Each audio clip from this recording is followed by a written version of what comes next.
भाऊ बोलला ती मध्ये आली उडव बोलला उडव. त्यांनी तसंच केलं.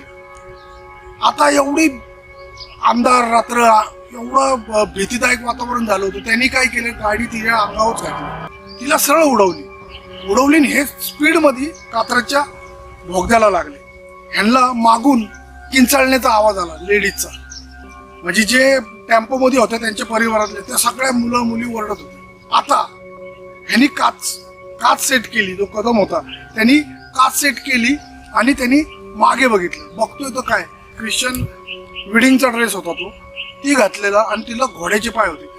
ती त्या टेम्पोच्या मागं पळतीये आणि ती अशी ओरडतीये. ते बघून ह्यानी ड्रायव्हरला सांगितलं तू गाडी एकदम जोरात दे. आता कसं बस त्यांनी तो जुना बोगदा आहे कात्रजचा तो पास केला आणि ती गायब झाली. आता